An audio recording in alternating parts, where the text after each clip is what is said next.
That's one of the main direction of the MAGA movement. Now, I would do. Let me ask you a question, Raphael. Do you lock your door at night when you go to sleep? Yes. Well, the country should do the same too. And Nancy Pelosi locks her door at night, and Chuck Schumer locks their door at night, and some of them even have private security armed to protect them. Well, you know what? How about the American people? They don't have a voice. The only person that brings a voice to them is me and President Trump. And so we believe that they should have security too. And so we want people to come to this country.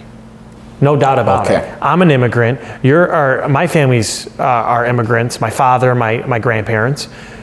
You immigrated to this country, and immigrants make up some of the best people that are in the United States, but you have to follow a process, Raphael. Are we going to have laws and rules, or are we not? So we have to have a system in place that we know who's coming, they're coming for the right reasons, we can vet them, we make sure that they have good character, and we want to make sure that they assimilate to America.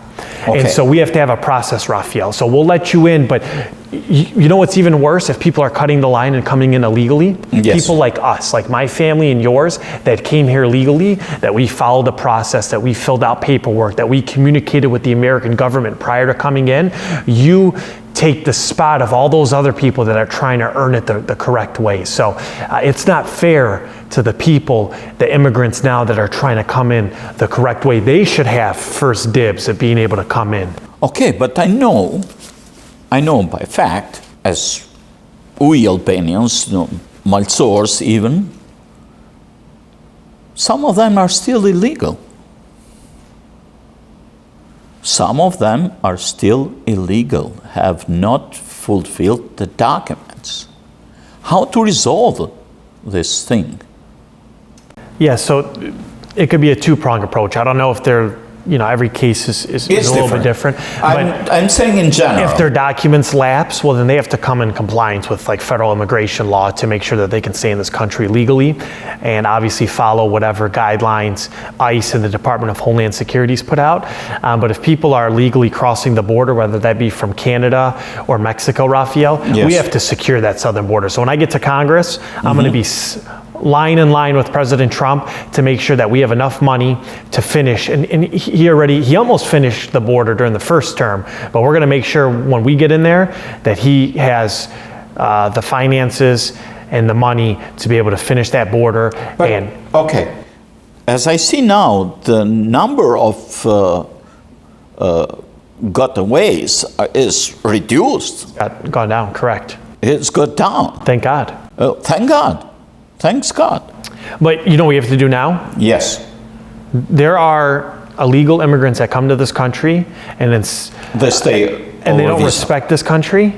Okay. And they commit crimes. So I fully support President Trump's administration and ICE and Secretary Kristi Noem of Homeland Security trying to go out and pick up people that are murdering, raping, shooting, selling drugs, whatever dangerous assaultive felonies that they're conducting on the American people. They need to be wrapped up, they need to be grabbed, and they need to be deported immediately, because, Raphael, we're not going to live in a country where there's crime and despair all over. I fully agree with you, but we are here not in the southern part. We are in the northern part. We have people that are coming illegally, even through Canada. Yeah, sure. So you had the experience during your trials. So what can be done in Michigan here, because we are talking to the 10th district on this purpose?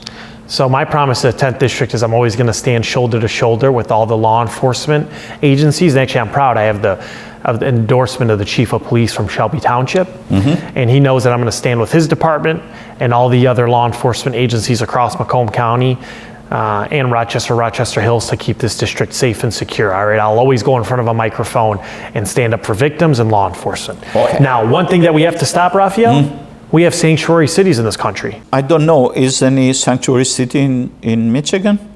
Detroit has been sometime. Sure, a lot of these large Democrat-controlled inner cities, and even some smaller suburban cities that are Democrat-controlled, they don't have full transparency, Raphael. They don't fully communicate with immigration officials. And sometimes when somebody commits a state crime and they're imprisoned in a local city or county or state jail, they're under an obligation federally to notify federal detainers. And so I believe in strongly, when I get to the halls of Congress, we need to pass legislation to stop, when we have discretionary money from the federal government, quit giving these sanctuary cities and inner city controlled Democrat cities money.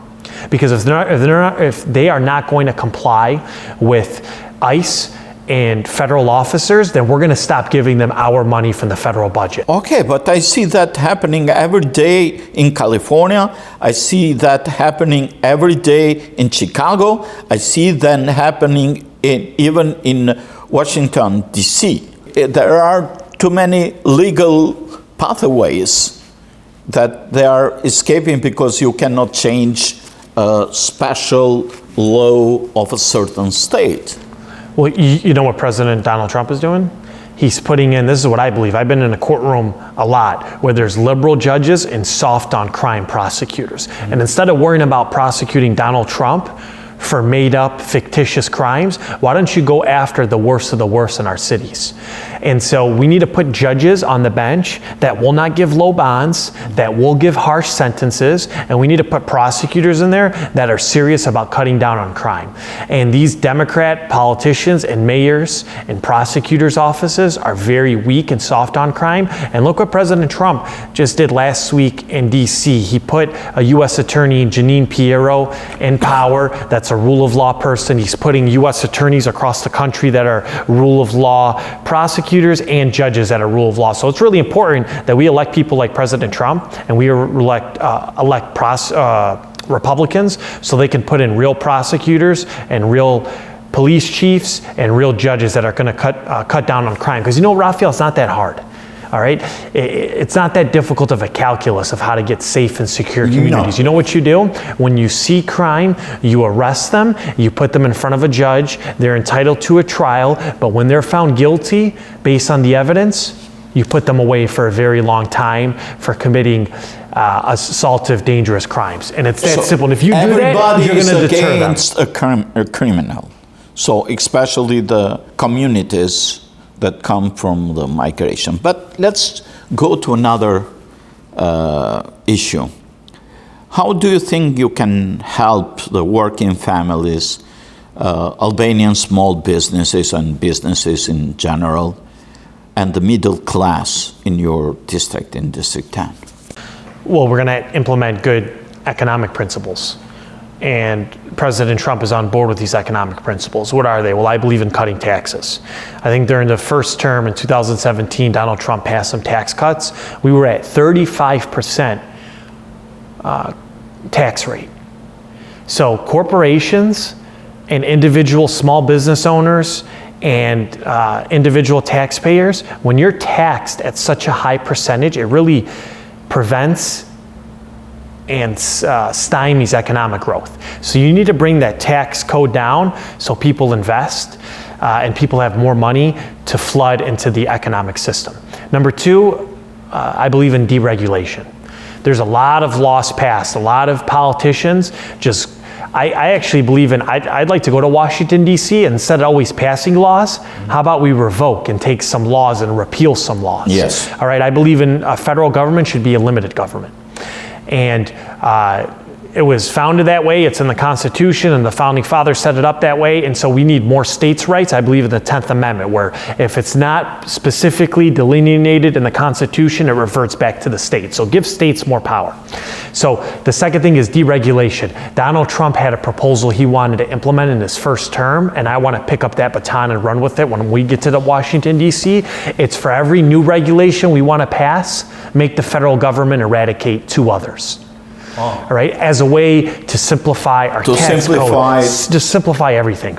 Taxation, any kind. Yep. And the third part of it is I love Donald Trump's economic policy. Mm-hmm. Every day that he wakes up, he cares about the forgotten American. Truck drivers, teachers, law enforcement, nurses, all these people were the forgotten Americans, and it feels like the middle class is sandwiched, and now we have someone that's in office that cares about the middle class. And that's President Trump, and he cares about the forgotten Americans. And what does he want to implement with them? America first. Economic principles. What does that mean? Well, it's tax cuts, it's deregulation, but it's negotiating with foreign countries, because every Republican and Democrat president up to this point has let us down. And when he negotiates with these foreign companies, Rafi, or these foreign countries, I am a full proponent of tariffs. It's a leveraging technique to bring these other countries that have been decimating us. And you actually look at the 10th district, we've been totally decimated by the trade policies of all the previous presidents. We have empty shops, we have empty factories. Well, something's got to change. And it's going to change with me in office as your next congressman, and it's going to change with President Trump. And so when he negotiates with these countries, he makes sure that the trade deficit, there's no more imbalance. He wants to get rid of that trade deficit, and he wants foreign goods to be more expensive to come on the shores of America, which I totally agree with, because you know why, Raphael? We need to rely on domestic products.